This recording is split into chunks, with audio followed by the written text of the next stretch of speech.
Hello दोस्तों, कैसे हो आप लोग। मेरा नाम है दीपक और मैं स्वागत करता हूं अपने इस यूट्यूब चैनल सिविल एनालिसिस में, जिसमें कि हमारी एनसीईआरटी की सीरीज चल रही थी। और एनसीईआरटी की क्लास 6 की जो सीरीज है, जिसमें हम लोग अब तक पहुंच चैप्टर नंबर, यहाँ पे मैंने 4 चैप्टर ऑलरेडी कंप्लीट कर चुके हैं। आप उसको प्ले लिस्ट जाके चेक कर, ठीक है। तो चलिए स्टार्ट करते हैं अपने टॉपिक को। देखिए, सबसे पहले आज का जो चैप्टर है, चैप्टर नंबर 5, इसमें हम लोग पढ़ने क्या वाले हैं, इसमें पढ़ने वाले हम लोग major domain of the earth, यानी कि जो अर्थ के जो डोमेन्स है, उन चीज़ों के बारे में हम लोग यहाँ पे डिस्कस करें। डोमेन्स इन द सेंस कि भाई लिथोस्फीयर हो गया, हाइड्रोस्फीयर हो गया, ठीक है। तो इन सब चीज़ों के बारे में यहाँ पे डिस्कस करने वाले हैं। जैसे जैसे धीरे धीरे टॉपिक बढ़ेगी, काफ़ी इंटरेस्टिंग टॉपिक है और काफ़ी इंपॉर्टेंट चैप्टर भी है। तो इसको ध्यान से आप सुनिए, तो यहाँ पे आप लोग को क्लियर हो जाएगा। तो वीडियो को स्टार्टिंग से लेकर एंड तक देखिए, सारी चीज़ें आपको क्लियर हो, ठीक है। तो चलिए स्टार्ट करते हैं। सबसे पहले, जैसे कि आपने पहले चैप्टर में पढ़ा होगा कि अर्थ जो है, केवल अर्थ ही एक ऐसा प्लेनेट है जिस पे लाइफ जो है वो क्या है, स्टेबल है, यानी कि लाइफ जो है यहाँ पे संभव है, ठीक है। और इसके अलावा जितने भी हमारे पास प्लेनेट है, जो भी हमारे 8 प्लेनेट है, 8 में से सिर्फ अर्थ ही एक ऐसा प्लेनेट है जिस पे लाइफ है स्टेबल की जा सकती है, एक स्टेब्लिश है अभी तक, ठीक है। और ह्यूमन बीइंग यहाँ पे काफ़ी लंबे समय से रह भी रहे हैं, ठीक है। और अपनी जो लाइफ है वो कहीं ना कहीं यहाँ पे सस्टेन कर रहे हैं। और इनके साथ साथ यहाँ पे हमें कुछ एलिमेंट्स भी देखने को मिलता है। ध्यान रखिए, एलिमेंट्स एलिमेंट्स यहाँ पे लाइफ सस्टेन करने के लिए कौन कौन सी एलिमेंट्स है। एलिमेंट्स में यहाँ पे लैंड है, वाटर है, ये सारी चीज़ जो है वो इम्पोर्टेंट है। इस चीज़ को आप नोट्स के रूप में बना सकते हैं। वाटर है, एयर है, ये सारी एलिमेंट होती है जो हमारी एक लाइफ को सस्टेन करने के लिए हेल्प करती है, जिससे कि हम अर्थ पे जो है आज के टाइम पे प्रेजेंट है। तो ये सारी चीज़ें कहीं ना कहीं हेल्प करती है, ठीक है। इसके बाद अगर बात करें जो सरफेस है अर्थ की जो सरफेस है वो काफ़ी ज़्यादा कॉम्प्लेक्स जोन हमें देखने को मिलता है, ठीक है। यहाँ पे कॉम्प्लेक्स चीज़ें हमें देखने को मिलता है, इसीलिए हम कह सकते हैं जो अर्थ की जो सरफेस है वो काफ़ी ज़्यादा कॉम्प्लेक्स है, ठीक है। यहाँ पे 3 मेन तरह के कंपोनेंट्स हमें देखने को मिलते हैं जो एक इन्वायरमेंट में एक दूसरे के साथ मीट करते हैं। तीन जो है मेन कंपोनेंट है, ध्यान रखना, ये कंपोनेंट है, ये एलिमेंट्स है। एलिमेंट्स में लैंड, वाटर और एयर है। और अब जो हम बात करेंगे वो कंपोनेंट्स की बात करेंगे, जो कि इन्वायरमेंट में एक दूसरे के साथ मिलती है, एक दूसरे के साथ ओवरलैप करती है और एक दूसरे के साथ इंटरेक्ट करने का भी काम करती है, ठीक है। अर्थ की बात हो रही है। ये अर्थ में हमारे पास जो है, अगर मैं अर्थ की भी बात करूं, अर्थ की अगर मैं बात करूं, अर्थ में अर्थ में हमें 3 तरह की चीजें कहीं ना कहीं देखने को। सबसे पहला चीज जो हमें देखने को मिलती है वो है आपकी लिथोस्फीयर, ठीक है। इस तरह से ये तीनों, ठीक है। एक होती है लिथोस्फीयर, लिथोस्फीयर, ठीक है। दूसरी, अगर हम ये जो होगी, ये आपकी सॉलिड पोर्शन होगी। सॉलिड सॉलिड पोर्शन का मतलब जैसे जमीन हो गई, जमीन क्या है, सॉलिड पोर्शन है। अब जमीन का मतलब ये नहीं कि सिर्फ जहाँ पे पानी नहीं है वही जमीन है, ऐसा नहीं है भैया। जहाँ पे वाटर भी है उसके नीचे भी तो सॉलिड पोर्शन है, वो भी आपकी जमीन है। तो उसको भी यहाँ पे क्या कहा जाएगा, लिथोस्फीयर ही कहा जाएगा, ठीक है। उसके बाद दूसरा अगर मैं बात करूँ तो दूसरा है यहाँ पे लिथोस्फीयर। यहाँ पे 3 डोमेन्स की बात की गई है, 3 कंपोनेंट की बात की गई है, तो मैं सिर्फ 3 कंपोनेंट की ही यहाँ पे बात करूँ। तो लिथोस्फीयर है, और ये हमारी कैसी है, ये हमारी, अगर बात करें, लिथोस्फीयर तो हो गया। अब बात करते हैं तीसरी चीज, यहाँ पे बात करते हैं एटमोस्फियर की। एटमो एटमोस्फियर ये हमारी एयर वाली पार्ट, जहाँ पे बहुत सारी एयर जो है, एयर के कंपो एलिमेंट्स जो है हमें देखने को मिलते हैं। एयर के एलिमेंट्स इन द सेंस हमें ऑक्सीजन देखने को मिलता है, नाइट्रोजन कंपाउंड देखने को मिलता है, या नाइट्रोजन गैसेस देखने को मिलता है, कार्बन डाइऑक्साइड देखने को मिलता है, और दूसरे तरह के गैसेस भी हमें कहीं ना कहीं इस एरिया में मिलते हैं, ठीक है। तो ये 2 चीज हो गई। तीसरा हो गया हाइड्रोस्फीयर। हाइड्रोस्फीयर जिसको हम लोग वाटर बॉडीज के रूप में जानते हैं, यानी कि वाटर के रूप में जानते हैं। 3 चीज है, solid, liquid and gaseous state. अब इन 3 चीजों के हिसाब से सॉलिड में आपके लिथोस्फीयर आ जाता है, आपके वाटर में हाइड्रोस्फीयर आ जाता है, और एटमोस्फीयर जो है वो आपका एयर में आ जाता है। ठीक है। तो वाटर जो है अगर कवरिंग की बात की जाए तो बहुत बड़े एरिया में कहीं ना कहीं हमें अर्थ के बहुत बड़े सरफेस एरिया में देखने को मिलता है। ये जो एरिया होता है, इन्हीं एरिया को हम लोग क्या कहते हैं, हाइड्रोस्फीयर कहते हैं। यानी कि जहाँ पे हाइड्रो का मतलब क्या होता है, पानी से रिलेटेड, ठीक है, जो पानी से सराउंडेड हो उस एरिया को हम लोग क्या कहेंगे, हाइड्रोस्फीयर कहेंगे। ठीक है। इसके बाद अगर बात की जाए, जो हाइड्रोस्फीयर है उसमें कहीं ना कहीं वाटर जो है वो सभी फॉर्म्स में होते हैं। ठीक है, चाहे वो आइस के फॉर्म में हो, चाहे वाटर के फॉर्म में हो, या फिर वाटर वेपर के फॉर्म में ही क्यों ना हो, वो सारे हमारे हाइड्रोस्फीयर के जो है पार्ट होंगे। ठीक है, वाटर में अगर मान लीजिए आइस बर्ज कहते हैं, तो आइस बर्ज भी हमारा क्या है, एक वाटर हाइड्रोस्फीयर का ही हिस्सा है। ठीक है, हाइड्रोस्फीयर का ही हिस्सा है। वहीं पे अगर मैं वाटर यानी कि नदियों की बात करूं या फिर वाटर वेपर की बात करूं, तो वो सारी पार्ट हमारे क्या आते हैं, किसमें आते हैं, हाइड्रोस्फीयर। ठीक है। इसके बाद आगे बात करते हैं, नेक्स्ट है आपका बायोस्फीयर। बायोस्फीयर क्या होता है, बायोस्फीयर एक जो नैरो जोन, एक छोटा सा जोन होता है जहां पे लैंड, वाटर एंड एयर आके सब मिलते हैं। यानी कि हम कह सकते हैं ये वाला जो जोन है, तो दूसरे ये जो आपको ग्रीन कोर्स पोर्शन का, ग्रीन कलर का पोर्शन दिख रहा है, ये आपका क्या कहलाएगा, यहाँ पे बायोस्फीयर के रूप।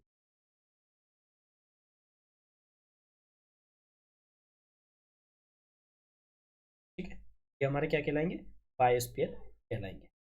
आई होप कि यहाँ तक आप लोग को क्लियर हो रहा हो, जिसमें सभी फॉर्म्स, लाइफ के सभी फॉर्म्स यहाँ पे कहीं ना कहीं हमें देखने को मिलेंगे। ठीक है, चलिए अब बात करते हैं जरा लिथोस्फीयर की। लिथोस्फीयर क्या है, जैसे कि हमने ऊपर पढ़ा, तो लिथोस्फीयर के बारे में सबसे पहले जानकारी लेते हैं। यहाँ उससे पहले एक बॉक्स में वर्ड ओरिजिन को देख लेते हैं। अगर हम ग्रीक लैंग्वेज में देखें, लिथोस का मतलब क्या होता है, लिथोस का मतलब होता है स्टोन यानी कि पत्थर। ठीक है, स्टोन यानी कि पत्थर। एटमो का मतलब क्या होता है, एटमोस का मतलब होता है वेव। ठीक है, ध्यान रखना। और ह्यूडर, ह्यूडर इंपॉर्टेंट है। ह्यूडर का मतलब क्या होता है, ह्यूडर का मतलब होता है वाटर। ठीक है, और बायो, बायोस का मतलब क्या होता है, लाइफ। ठीक है, ये सब वर्ड जो है ओरिजिन हुए हैं, ग्रीक लैंग्वेज है, तो इन चीजों, इससे रिलेटेड क्वेश्चन पूछे जाते हैं। तो भाई लिथोस्फीयर कहता है कि भाई जो अर्थ का सॉलिड पोर्शन होता है ना, ये जमीन है, इस जमीन का जो सॉलिड पार्ट है, ये वाला जो पार्ट है ना, इसी को हम लोग क्या कहते हैं, लिथोस्फीयर कहते हैं। ठीक है, ये सॉलिड पार्ट है, इसीलिए हम लोग इसको क्या कहते हैं, लिथोस्फीयर का पार्ट जो है कहते हैं। ठीक है, आई होप कि यहाँ तक आप लोग को क्लियर हो रहा हो।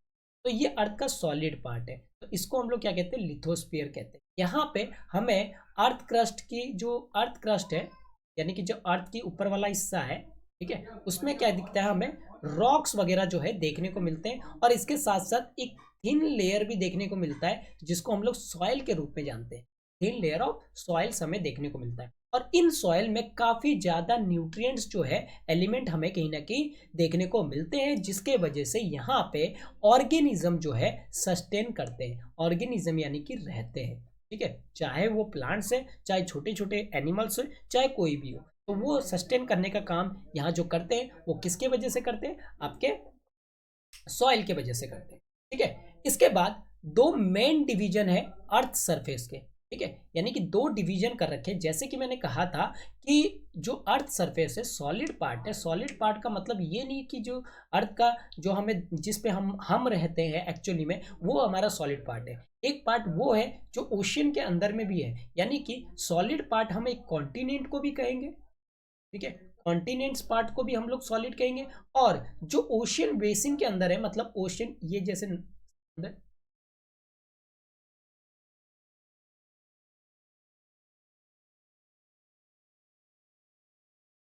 ये वाटर का, तो वाटर ये हो गया वाटर।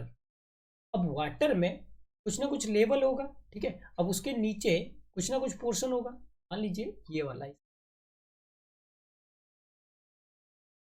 इसके ऊपर वाटर बॉडीज कहीं ना कहीं है। ठीक है, तो ये वाला जो हिस्सा हो गया, ये तो वाटर हो गया, यानी कि हाइड्रोस्फीयर का हिस्सा हो गया। लेकिन जिस जमीन पे है, वो जमीन क्या होगा आपका, वो जमीन आपका आपका लिथोस्फीयर कहलाएगा। यानी कि कॉन्टिनेंट वाला पार्ट तो होगा ही होगा यहाँ पे, और कॉन्टिनेंट के साथ साथ हम कह सकते हैं यहाँ पे ओशियन बेसिन का पार्ट भी यहाँ पे कहीं ना कहीं देखने को मिलेगा। ठीक है, दोनों ही पार्ट हमारे क्या कहलाएंगे, यहाँ पे सॉलिड पार्ट कहलाएंगे। यानी कि जो भी बड़े लार्ज लैंडमास हमें देखने को मिलता है वो हमारा कॉन्टिनेंट कहलाता है, और जिसके ऊपर वाटर बॉडीज, बहुत बड़ी जो वाटर बॉडीज बनी हुई है यानी कि ओशियन बेसिन हम उसको कहते हैं। और ये दोनों ही पार्ट कहीं ना कहीं अर्थ का सरफेस है, और इसी को ये हम दोनों को क्या कह सकते हैं, लिथोस्फीयर कह सकते हैं।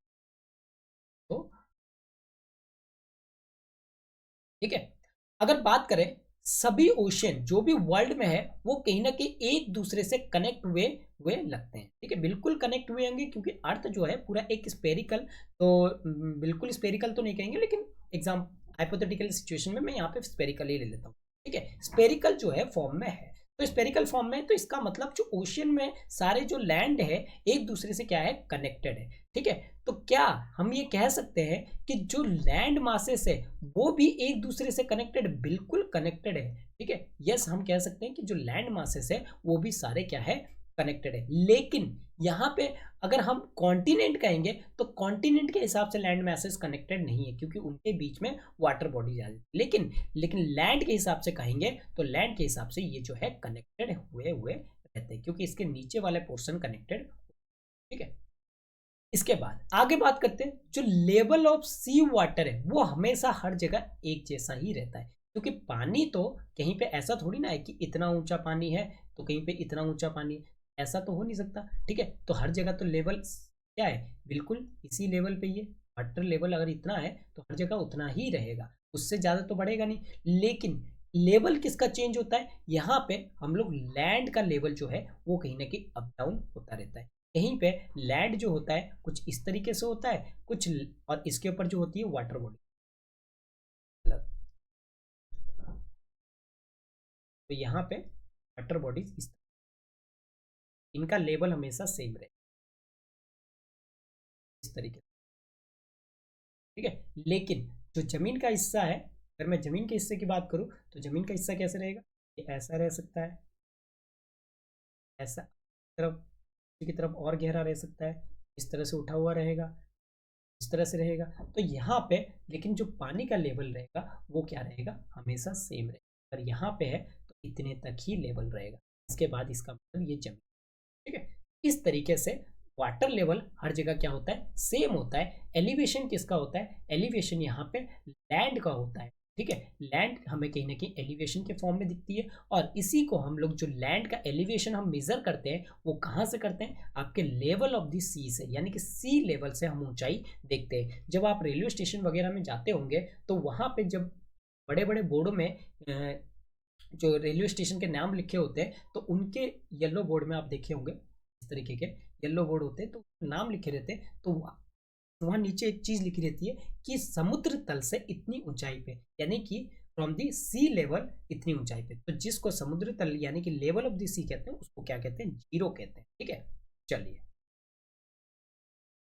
चलिए आगे देखते हैं, आगे क्या है।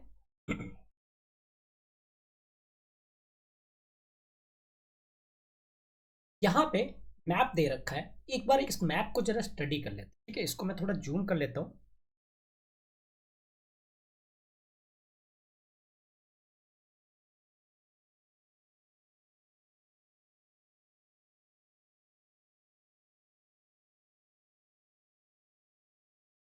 कोई बात, चलिए कोई दिक्कत। तो देखिए यहाँ पे आपको नॉर्थ अमेरिका दिखेगा, कॉन्टिनेंट दिखेंगे अलग अलग, नॉर्थ अमेरिका, यूरोप, एशिया, यहाँ पे ऑस्ट्रेलिया, यहाँ पे अफ्रीका, और साउथ अमेरिका। ठीक है, इस हिसाब से ये बने हुए। अब इनमें कुछ माउंटेन्स दे रखे हैं, इनके माउंटेन्स के नाम आपको याद रखने, माउंटेन्स। ठीक है, इसके बाद लास्ट अंटार्कटिका भी याद रखना। ठीक है, इसके बाद आपको कुछ माउंटेन्स के नाम जैसे कि मैंने बताया। ठीक है, इनके पोजीशन, इसमें जो आपके ये वाले होते हैं ये होते हैं ट्रॉपिक ऑफ कैंसर, ये हो गया आपका इक्वेटर, और ये हो गया आपका एप्रिकॉन। ठीक है, तो ध्यान रखना, कैंसर कहाँ पे होता है, हार्ट में होता है, तो वो ऊपर की साइड है, और कैप्री हम लोग कहाँ पहनते हैं, नीचे की तरफ, इसका मतलब वो नीचे रहेगा कैप्रिकॉर्न। तो ये एशिया, इसको हम लोग यूरेशिया के नाम से भी जानते हैं, आगे मैं इसके बारे में डिस्कस करूंगा। ठीक है, अफ्रीका ऐसा कॉन्टिनेंट है जहां पे तीनों ही लाइन, यानी कि ट्रॉपिक ऑफ कैंसर, इक्वेटर और ट्रॉपिक ऑफ कैप्रिकॉर्न, तीनों ही इस लाइन, इस कॉन्टिनेंट से जो है गुजरते हैं। ठीक है, यहाँ पे आपको सहारा डेजर्ट देखने को मिलेगा, नाइल रिवर भी यहीं पे देखने को मिलेगा। यहाँ पे अगर बात करें साउथ अमेरिका में, तो यहाँ पे एंडीज जो है वो माउंटेन है, और वो कहीं ना कहीं सबसे लॉन्गेस्ट रेंज ऑफ माउंटेन है, रेंज में कह रहा हूँ क्योंकि यहाँ से लेके यहाँ तक वो क्या है, फैला हुआ है। ठीक है, वहीं पे अगर सबसे छोटे कॉन्टिनेंट की मैं बात करूँ तो ऑस्ट्रेलिया कॉन्टिनेंट सबसे छोटा जो है हो जाता है। उसके बाद धीरे धीरे आगे जैसे पढ़ते रहेंगे, आगे आगे हम लोग को पता। ठीक है, चलिए बात करते हैं। सबसे पहले हाईएस्ट माउंटेन पीक कौन सा है आपका, जैसे पता है कि माउंट एवरेस्ट है, जिसकी हाइट जो है 8,848 मीटर बताई जाती है। ठीक है, वैसे इसमें 8,848 नहीं है, अब 50 तक पहुंच गया, क्योंकि हर साल जो है एक अ, हर साल जो है कुछ ना कुछ इसमें इंक्रीज होता है, जरूरी नहीं है कि 1 मीटर हो। ठीक है, कुछ ना कुछ सेंटीमीटर है, सेंटीमीटर के फॉर्म में ये इंक्रीज होता है। ठीक है, तो यहाँ पे जो इसकी ग्रेट डेप्थ मानी जाती है, जो अर्थ में सबसे, ये तो सबसे ऊंची जगह होगी। ठीक है, सबसे ऊंची जगह होगी। ठीक है, और जो सबसे ग्रेटेस्ट डेप्थ मानी जाती है वो है 11,022, यानी कि 11,022 जो है वो आपका मीटर क्या है, रिकॉर्ड किया गया है। जो कहाँ पे रिकॉर्ड किया गया, आपके मरियाना ट्रेंच में रिकॉर्ड किया गया, जो कि कहाँ पे है, आपका पैसिफिक ओशियन में है, ये इंपॉर्टेंट लाइन। ठीक है, अब एक बात बताइए, क्या जो हम लोग ये मेजरमेंट कर रहे हैं, ये कहाँ से हम मेजरमेंट कर रहे हैं, ये हम कर रहे हैं भैया सी लेवल से। ये सी लेवल हो गया, अब इसके ऊपर से ये पहाड़ का मेजरमेंट, और ये जो है रेंज का। ठीक है भाई, तो यहां से ये जो सी लेवल है, मैं इसको थोड़ा चेंज कर कलर, यहां से, तो यहां से ऊपर की अगर मैं बात करूं, तो ये है 8,848 मीटर, और ये है आपका यहां से यहां तक में 11,022। तो ये हमारी इससे मेजर की जाती है, आपके सी लेवल से जो है यहाँ पे मेजर की जाती है। चलिए आगे बात, कॉन्टिनेंट की बात करें तो कॉन्टिनेंट यहाँ पे टोटल कितने कॉन्टिनेंट, आपके 7 मेजर कॉन्टिनेंट है, जिनके बारे में हम लोग अभी जो है स्टडी करेंगे। 7 मेजर कॉन्टिनेंट है, और ये कहीं ना कहीं किससे सेपरेट हुए हैं, आपके वाटर बॉडीज। अब देखिए यहाँ कॉन्टिनेंट से थोड़ा सा डिफरेंस क्या है, अगर मैं कॉन्टिनेंट की बात कर रहा हूँ, कॉन्टिनेंट का मतलब भी वही है, यहाँ पे लैंड मास है, लेकिन ये जो लैंड मासेस है, लैंड मास क्यों कहते हैं, क्योंकि जमीन है और इसका कुछ वजन है, तो इसलिए लैंड मास कहते हैं। ठीक है, तो लैंड मास का मतलब है ये बड़ा एरिया, ठीक है, ये बड़ा एरिया, एक बड़ा लैंड, ये एरिया, ये एक बड़ा जमीन। ठीक है, तो बड़े बड़े जमीन को हम लोग क्या कहेंगे, यहाँ पे लैंड मास के रूप में जाने जाते हैं, और इनके बीच में जो है पानी के द्वारा सेपरेट है, तो इसका मतलब ये वाटर बॉडीज से क्या हो रहे हैं, सेपरेट बॉडीज से। ये जो कॉन्टिनेंट है, ये जो 7 मेजर कॉन्टिनेंट है, ये कौन कौन से, एक तो आपका एशिया हो गया, ठीक है, दूसरा यूरोप हो गया, तीसरा अफ्रीका हो गया, नॉर्थ अमेरिका हो गया, एंड साउथ अमेरिका, ऑस्ट्रेलिया और अंटार्कटिका। ये आपके 7 जो है बड़े बड़े आपके कॉन्टिनेंट है। इनको आपने जैसे कि मैप में अभी भी देखा होगा, ठीक है, थोड़ी देर पहले दिखाया था। ठीक है, ये जो ग्रेटेस्ट पार्ट है, यहाँ पे कहीं ना कहीं लैंड मास जो है लाई करती है, कहाँ पे, आपके नॉर्दर्न हेमिस्फीयर, यानी कि कहने का मतलब, अगर मैं दो हेमिस्फीयर की बात करूं, तो ये हमारी इक्वेटर से ऊपर की मैं बात करूं, ये हमारी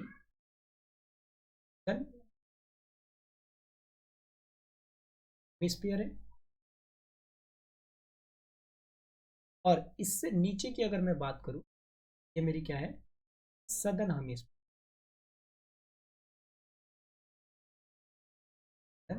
हेमिस्फीयर। अगर यहाँ पे आप देखोगे, तो जो नॉर्दर्न एरिया है, यहाँ से अगर मैं जमीन को मैं बांटू, आप देखोगे, दो कलर ले लेता हूँ मैं,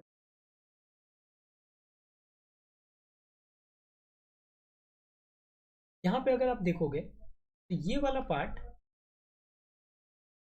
और ऊपर वाले पार्ट में जो जमीन का हिस्सा है वो काफ़ी ज़्यादा डिफरेंस दिखेगा, यानी कि इस वाले हिस्से में और इस वाले हिस्से में आपको जमीन का हिस्सा जो है वो ज़्यादा दिखेगा। ये जमीन का हिस्सा ज़्यादा, तो जमीन का हिस्सा जो है वो आपको किस में ज़्यादा दिखेगा, आपको ऑब्वियसली बात है इन एरिया में जो है वो आपको ज़्यादा दिखेगा। ठीक है, ऊपर का, यानी कि नॉर्दर्न हेमिस्फीयर में आपको जमीन का हिस्सा जो है वो ज़्यादा दिखेगा इस एरिया में, जबकि सदर्न एरिया में जो लैंड मास का एरिया है वो क्या है, कम है। ठीक है,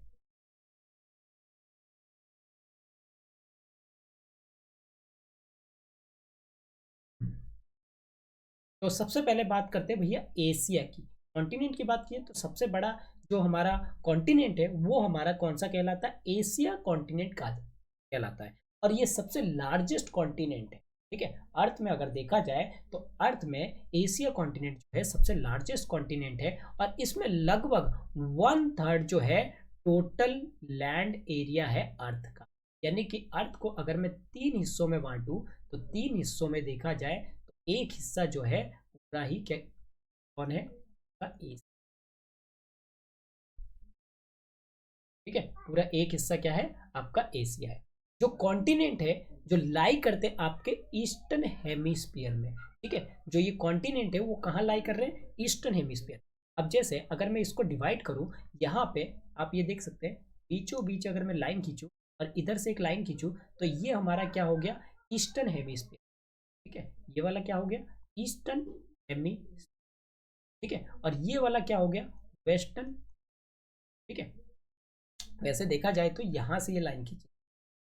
ठीक है, तो यहाँ से अगर देखी जाएगी तो इस वाले हिस्से में जो एशिया वाला पार्ट है, एशिया वाले पार्ट में जो है हमारे ज़्यादा लैंडमास जो है देखने को मिलेगा। ठीक है, तो ये यहाँ पे यही चीज़ कह रहा है, जो कॉन्टिनेंट लाई करता है वो कहीं ना कहीं ईस्टर्न हेमिस्फीयर में लाई करता है, और जो ट्रॉपिक ऑफ कैंसर है वो कहीं ना कहीं इसी के थ्रू ही पास होके जाती है, इसी कॉन्टिनेंट के थ्रू है पास होके जाती है। मतलब एशिया कॉन्टिनेंट में तो कह सकते हैं कि आपके ट्रॉपिक ऑफ कैंसर जो है वो सिर्फ पास।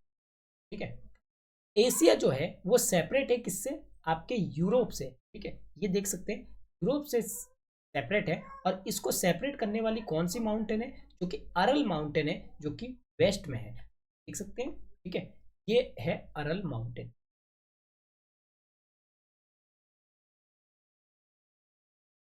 ये है अरल माउंटेन। ठीक है, ये अरल माउंटेन, और इस अरल माउंटेन कहीं ना कहीं ये सेपरेट करता है एशिया को और आपके। ठीक है, तो ये बात बताइए, चलिए ये बात करें। तो जो यहाँ पे अरल माउंटेन है वो क्या करता है, सेपरेट करता है वेस्ट को ईस्ट से। ठीक है, वेस्ट को आपको ईस्ट एशिया से, यानी कि एशिया को यूरोप से सेपरेट कौन करता है, आपके अरल माउंटेन करते हैं। अगर इन कंबाइन कर दिया जाए, इन्हीं दोनों लैंड मास को कंबाइन कर दिया जाए, मतलब यूरोप वाले पार्ट को भी और यूरोप वाले पार्ट को प्लस आपके एशिया वाले पार्ट को जो है कंबाइन कर दिया जाए, तो इन दोनों को हम लोग क्या कहेंगे, इन दोनों को एक नाम दिया जाता है, जो हो गया आपका एशिया वाला पार्ट, इन दोनों को नाम दिया जाता है भैया यूरेशिया। ठीक है, तो ये यूरेशिया कहा जाता है। चलिए आगे बात करते हैं, अगला जो कॉन्टिनेंट है वो है आपका यूरोप। यूरोप जो है वो छोटा है आपका किससे, एशिया से, वो हमें पता है भैया। ठीक है, ये जो कॉन्टिनेंट है वो कहाँ लाई करता है, आपके वेस्ट ऑफ द एशिया में लाई करता है। यहाँ पे अगर बात की जाए तो आर्कटिक सर्कल जो है वो कहीं ना कहीं पास करती है इसके अंदर से। आर्कटिक सर्कल कहाँ है, आर्कटिक सर्कल आपके ऊपर में है, ये जो है आपके ऊपर में जो है वो आर्कटिक ओशन। तो यहाँ से आर्कटिक सर्कल जो है इस तरह से पास, आर्कटिक सर्कल कहा जाता है कि इसमें से जो है पास करती है। ठीक है, और ये जो है आपके वाटर बॉडीज से बाउंडेड है तीनों साइड से, यानी कि ये अगर यूरोप है तो ऊपर से भी वाटर बॉडीज है। ठीक है, आपके इस तरफ भी वाटर बॉडीज है, और आपके इस तरफ भी क्या है, वाटर बॉडीज देखने को मिलेगा, आप ये देख सकते हैं। ठीक है, इस तरफ जो है आपके वाटर बॉडीज है, इस तरफ वाटर बॉडीज है, और इस तरफ जो है वाटर बॉडीज आपके। ठीक है, जिसके वजह से यूरोप जो कहा जाता है कि तीनों तरफ से वाटर बॉडीज से घिरा हुआ है। ठीक है, अगर चार तरफ से घिर जाता तो ये आइलैंड बन जाता, लेकिन ये आइलैंड नहीं है। ठीक, तो ये 3 तरफ से ही घिरा। अब अफ्रीका की बात करते हैं। अफ्रीका जो है दूसरा सबसे बड़ा कॉन्टिनेंट है, किसके बाद? एशिया के बाद। यानी कि एशिया अगर पहले नंबर पे है तो अफ्रीका आपका सेकंड नंबर पे है, जहां पे जो इक्वेटर यानी कि 0 डिग्री लैटिट्यूड कहीं ना कहीं वो ऑलमोस्ट पूरी मिडिल से होके गुजरती है इस कॉन्टिनेंट के, यानी कि पूरा बीचों बीच इस कॉन्टिनेंट से होके जो है गुजरती है। ठीक है, और एक लार्ज पार्ट अफ्रीका का कहीं ना कहीं लाई करता है किस तरफ? Northern hemisphere. यानी कि अगर मैं बात करूं इस नॉर्दर्न हेमिस्फीयर की, यहाँ पे ये नॉर्दर्न हेमिस्फीयर के, तो ये वाला बड़ा वाला हिस्सा जो है वो कहाँ है? आपके नॉर्दर्न हेमिस्फीयर में है, जबकि ये छोटा वाला हिस्सा जो है आपका कहाँ है? आपका सदर्न हेमिस्फीयर। आगे बात करते हैं। तो यहाँ पे आप देख सकते हैं केवल the only continent through which tropic of cancer, equator और ट्रॉपिक ऑफ कैप्रिकॉर्न जो है वो पास करते हैं। यानी कि तीनों ही यहाँ पे ट्रॉपिक ऑफ कैंसर भी पास करता है, इक्वेटर भी पास करता है और ट्रॉपिक ऑफ कैप्रिकॉर्न भी जो है वो पास करता है, इसीलिए ये इम्पोर्टेंट हो। ठीक है, इसके बाद अगर हम बात करें इसी में कुछ चीजें बात करते हैं, जैसे कि आपके सहारा डिजर्ट जो कि वर्ल्ड का लार्जेस्ट हॉट डिजर्ट है और वो कहीं ना कहीं अफ्रीका में आपके लोकेटेड है। ठीक है, जो कॉन्टिनेंट है वो कहीं ना कहीं बाउंडेड होती है इनके चारों तरफ से by the ocean and seas. यानी कि ये जो कॉन्टिनेंट है इसके चारों तरफ ही हम देखते हैं क्या है आपके,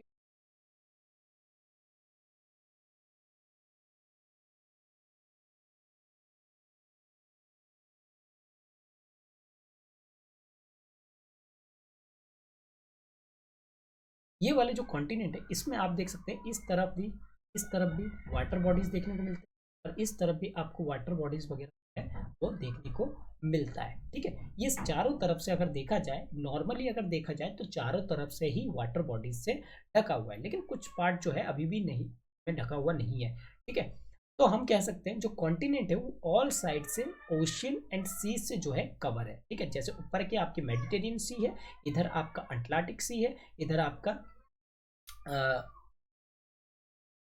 इधर आपका हो जाएगा जो इंडिया की जो है आपकी कहते हैं इंडियन ओशियन से यहाँ पे। ठीक है, तो ये चारों तरफ से, अगर तीनों चारों तरफ से देखा जाए तो चारों तरफ से कहीं ओशियन से और आपके सीज से कहीं ना कहीं कवर हुआ दिखता है। ठीक है, इसके बाद हम देख सकते हैं वर्ल्ड की सबसे जो लॉन्गेस्ट रिवर है जिसको हम नाइल रिवर कहते हैं, वो भी कहीं ना कहीं हमें देखने को मिलता है, वो अफ्रीका में ही फ्लो करता है। ठीक है, तो अब नाइल रिवर कौन कौन सी कंट्री से पास होता है, जरा ये आप कमेंट सेक्शन में मुझे बताएंगे। ठीक है, कौन कौन सी कंट्री है पास यहाँ से?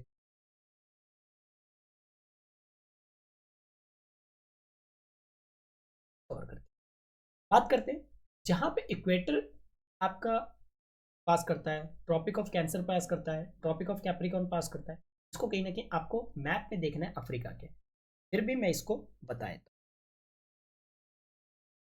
अगर मैं यहाँ पे इक्वेटर की बात करूँ, ठीक है, इक्वेटर की बात करूँ तो इक्वेटर जो अफ्रीका से गुजरता है, यानी कि यहाँ से आपका, यहाँ से आपका कैंसर, यहाँ से आप कैप्रिकॉन जो है गुजरता है। इक्वेटर की बात करें तो ये कौन कौन सी कंट्री से होकर गुजरता है? सबसे पहले तो Gabon, Congo, Democratic Republic of Congo, Uganda, Kenya, South ओम और सोमालिया जैसे कंट्री से ये होके गुजरता है। ठीक है, वहीं अगर ट्रॉपिक, ये बस सुनने की है, बाकी चीज़ें आप देख सकते हैं इंटरनेट वगैरह करके या निकाल सकते हैं, वहाँ पे आपको मिल जाएगी। ठीक है, ट्रॉपिक ऑफ कैप्रिकन की बात करें तो ये कहाँ से? आपकी नामीबिया, ठीक है, नामीबिया के बाद बोट्सवाना, साउथ अफ्रीका, मोजाम्बिक और मेडागास्कर से जो है यहाँ से होके गुजरता है। वहीं अगर ट्रॉपिक ऑफ कैंसर की बात करूँ, यानी कि ऊपर की ट्रॉपिक ऑफ कैंसर की बात करूँ, तो वेस्टर्न सहारा, नाइजर, अल्जेरिया, मॉरिशियाना, इजिप्ट, लीबिया और माली से कहीं ना कहीं होके ये, तो ये सारी कंट्रीज आपको ध्यान में। वहीं अगर मैं बात करूं नॉर्थ अमेरिका की, अब आते हैं भैया कॉन्टिनेंट नॉर्थ अमेरिका की। तो नॉर्थ अमेरिका की जो है कॉन्टिनेंट जो है वो तीसरी लार्जेस्ट कॉन्टिनेंट, ऐसी है तीसरी लार्जेस्ट कॉन्टिनेंट है वर्ल्ड की। ध्यान रखना, और it is link to the South America, और ये किससे जुड़ा हुआ है? आपके साउथ अमेरिका से यहाँ पे जुड़ा हुआ है। ठीक है। और बहुत ही इसमें एक नैरो स्ट्रिप है साउथ अमेरिका। यहाँ पे अगर मैं अमेरिका की बात करूँ,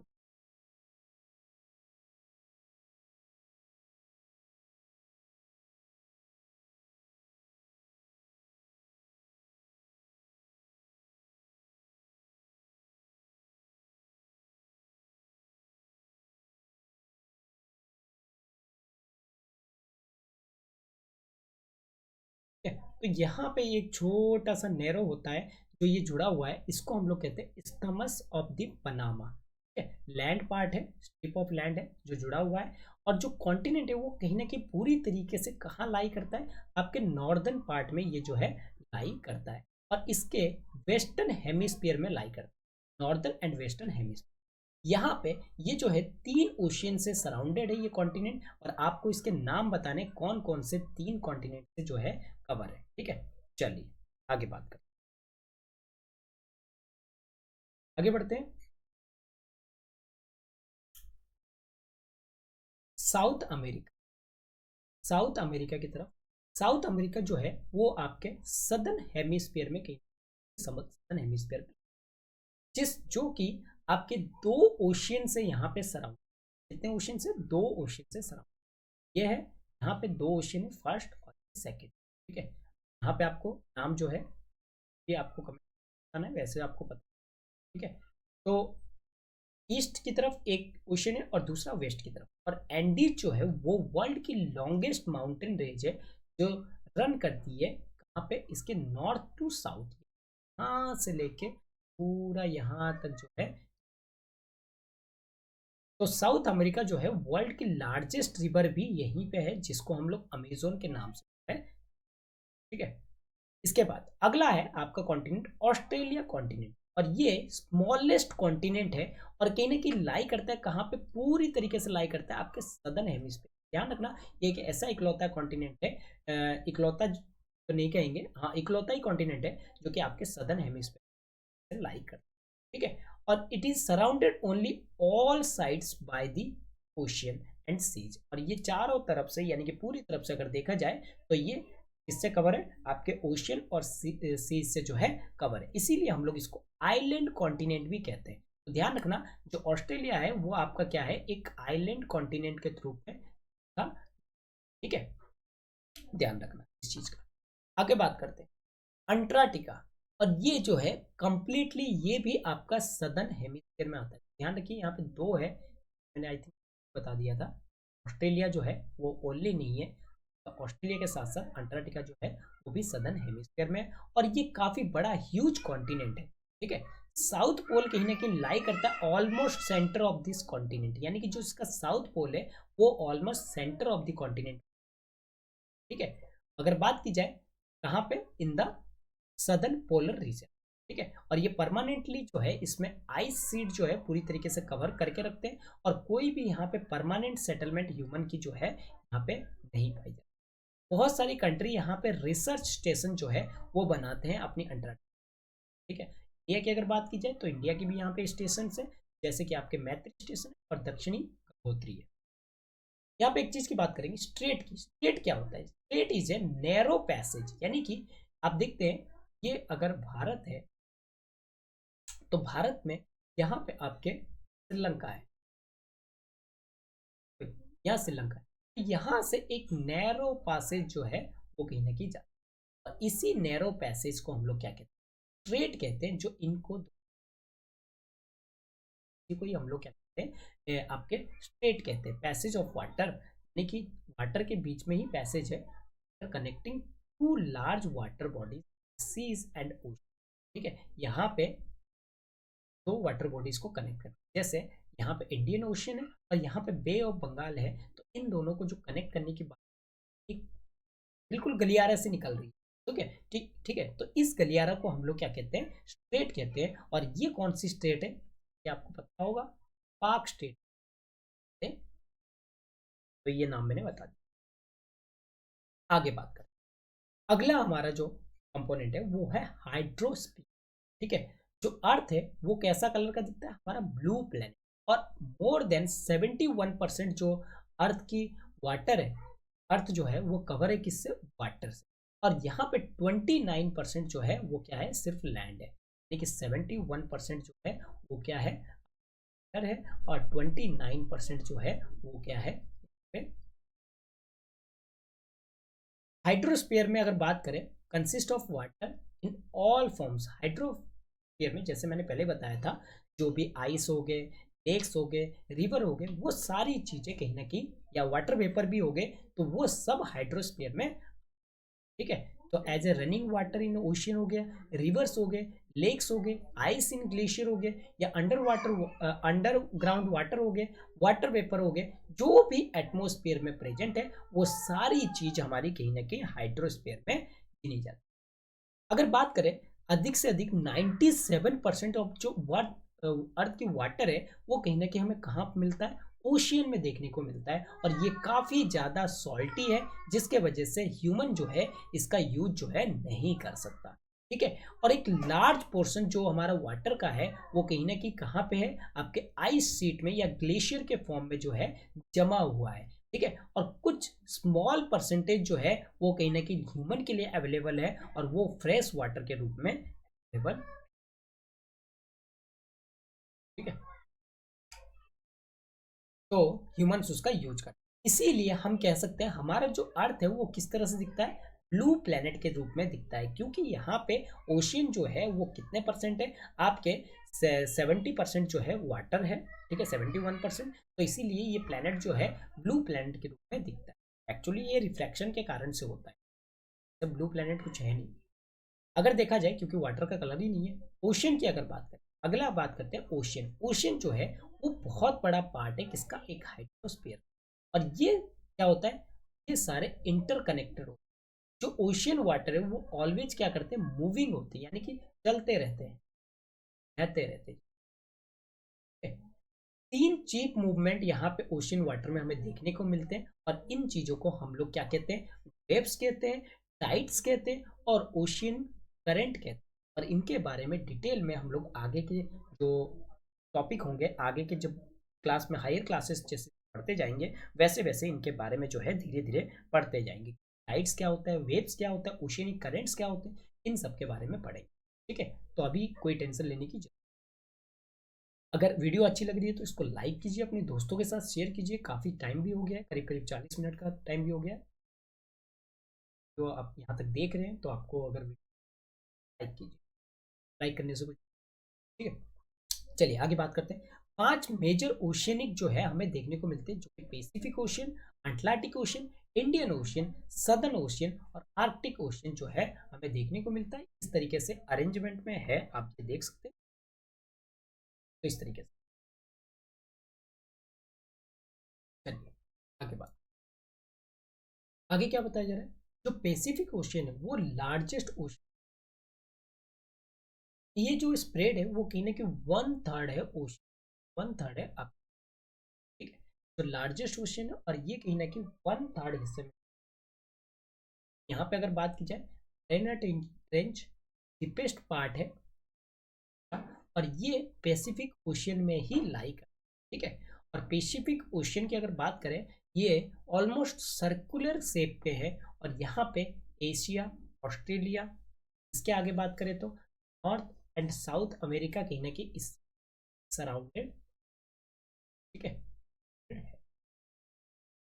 इसके बाद आप देखेंगे कि भाई यहाँ पे find out the location of the continent around the Pacific. कौन कौन सी कॉन्टिनेंट आप देख सकते हैं, ऑस्ट्रेलिया कॉन्टिनेंट होती है भैया ये आपके पैसिफिक ओशन में। उसके बाद ऑस्ट्रेलिया के बाद आपका एशिया कॉन्टिनेंट होती है, ठीक है, क्योंकि एशिया कॉन्टिनेंट भी आती है। और इसके साथ साथ अमेरिका, नॉर्थ और सदर्न अमेरिका। आगे बात करते हैं अटलांटिक ओशियन जो है, अटलांटिक ओशियन, अटलांटिक ओशियन जो है वो second largest ocean, Atlantic ocean second largest ocean है किसका, वर्ल्ड का। और ये किस शेप का होता है, एस शेप का होता है। आपको पता है जैसे कि यहाँ पे क्या है, अमेरिका है, और यहाँ लोग वाला, इससे लेके पूरा इस तरीके से ऊपर है,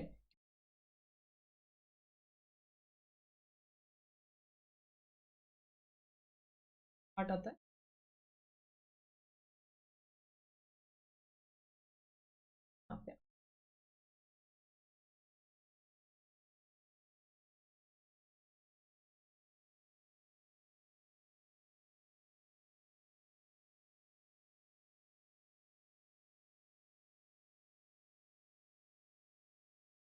इस तरीके से एस पार्ट में जो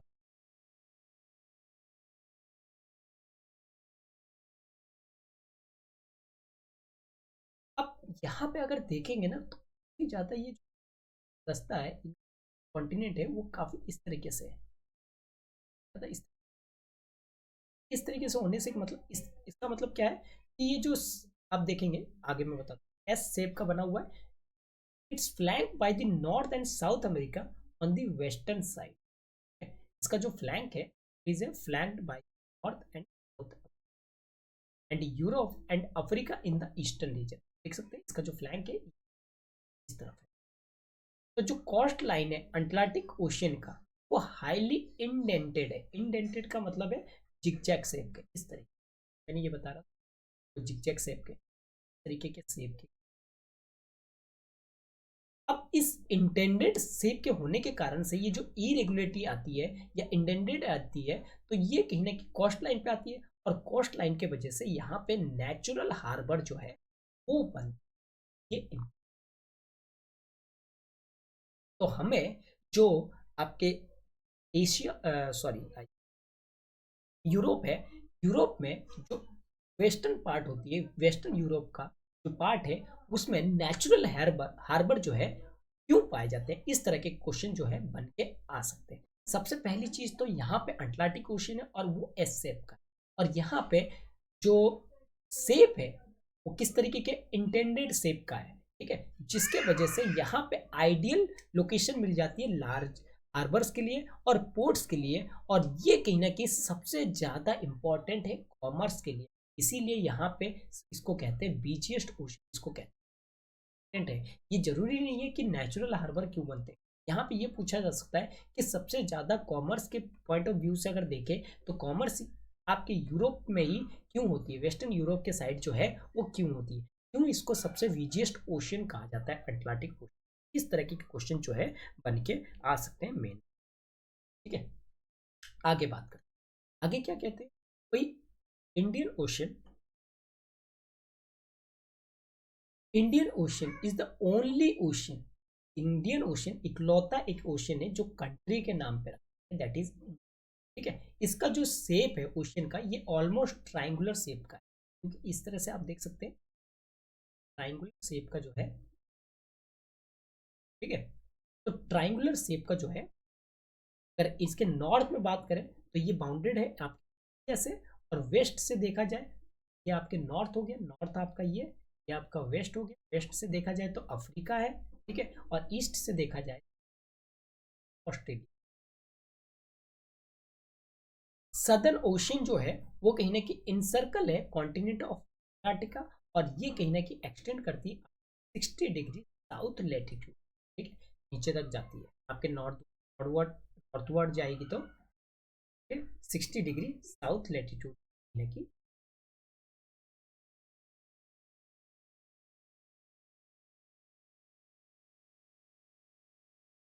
आर्कटिक ओशन की बात करेंगे, ये लोकेटेड है with in Arctic circle, circle यानी कि सबसे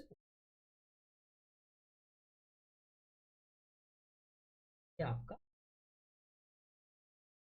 ठीक है, ये कहीं ना कहीं सराउंडेड है आप नॉर्थ पोल से, और कनेक्ट करती है आपकी पैसिफिक से बाय शैलो वाटर, जिसको बेरिंग स्ट्रेट आप देखना चाहो तो ये आपको देखने को मिलेगा अमेरिका और जो एशिया के बीच में, ये रसिया यहाँ पे खत्म हो रहा है, यहाँ से अमेरिका स्टार्ट हो रहा है, इस वाले बेरिंग।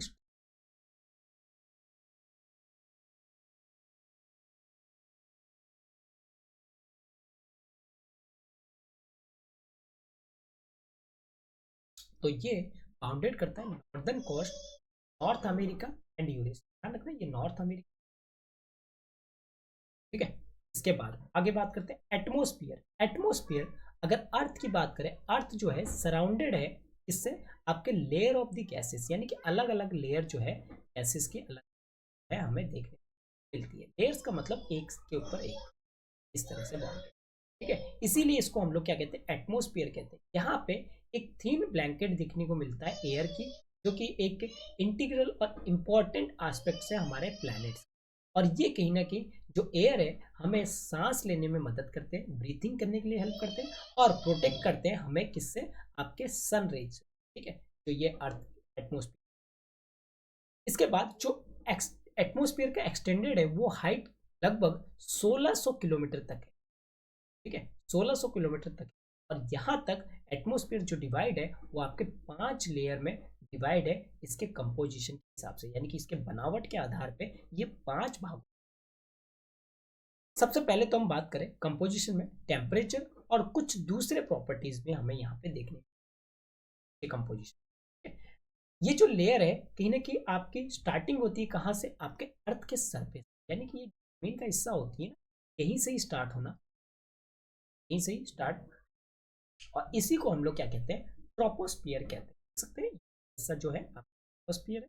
इसके बाद आपका अगला जो है स्ट्रेटोस्फियर है, next mesosphere, thermosphere and last exosphere. जो एटमोस्फियर है वो मेनली किससे बना हुआ है, आपका नाइट्रोजन एंड ऑक्सीजन से बना हुआ है, इनसे कंपोज्ड है, जिसमें हमारी यही दोनों चीजें ही 99% आपको मिलती है आपकी ड्राई एयर में। ड्राई एयर मतलब जिसमें मॉइस्चर ना हो। ठीक है, और नाइट्रोजन अगर देखा जाए तो 78% हमारे अर्थ में है और ऑक्सीजन यहाँ पे 21% है। और बाकी जो गैसेस जैसे कार्बन डाइऑक्साइड हो गया, आर्गन हो गया, या दूसरे जो गैसेस है वो कहीं ना कहीं यहाँ पे 1% में देखने को मिलते हैं। ठीक है, ऑक्सीजन की अगर मैं बात करूँ, ऑक्सीजन का इस्तेमाल कहीं ना कहीं हमारी ब्रीदिंग के लिए, यानी कि लाइफ में अगर हम ब्रीदिंग करते हैं तो के लिए इस्तेमाल किया जाता है, जबकि नाइट्रोजन कहीं ना कहीं लिविंग ऑर्गेनिज्म के ग्रोथ के लिए हेल्प करता है।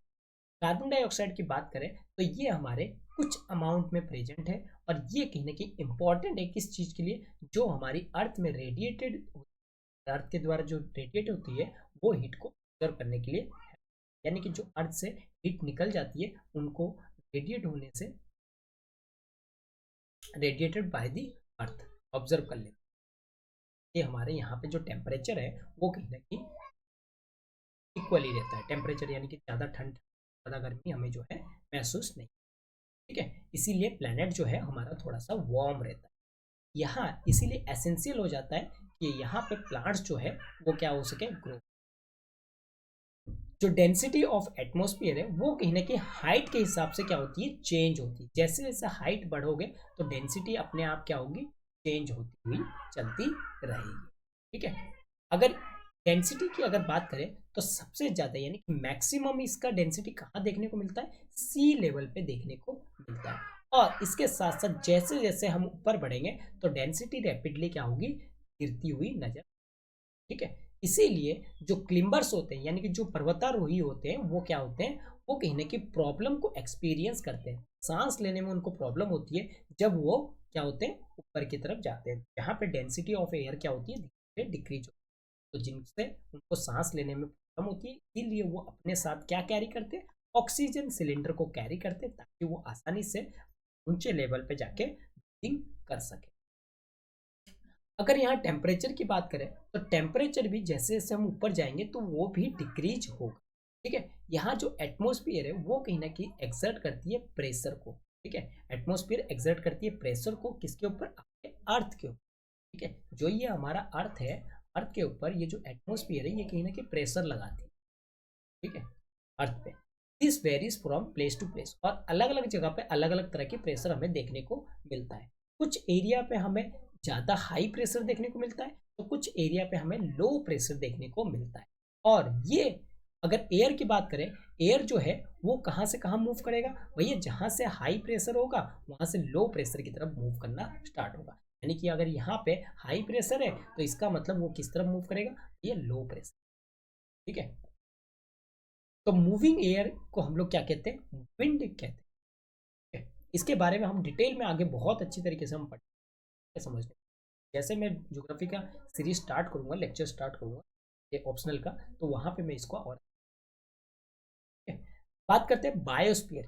बायोस्फीयर जो है डोमेन ऑफ द लाइफ।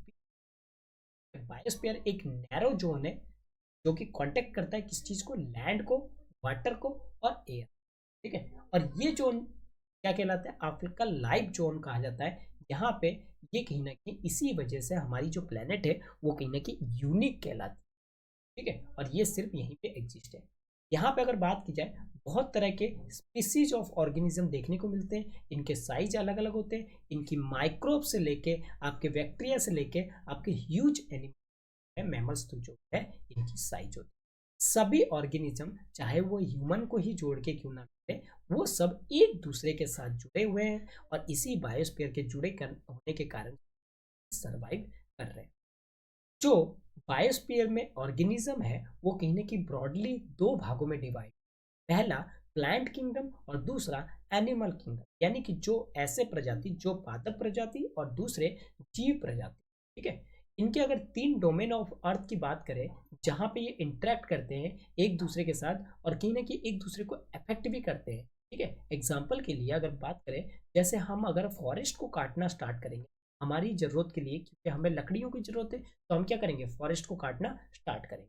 ठीक है, लैंड को क्लियरिंग करेंगे एग्रीकल्चर, जिससे कि यहाँ पे सॉइल जो है वो कहीं ना कहीं स्लोप में धीरे धीरे रिमूवल होना start.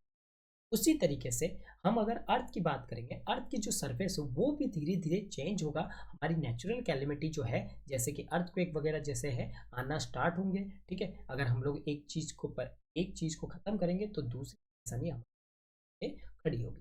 There could be submerge of land, जिसके कारण से क्या हो जाएगा, सुनामी आ सकती है, सुनामी के कारण से ये जो लैंड वगैरह है सबमर्ज हो।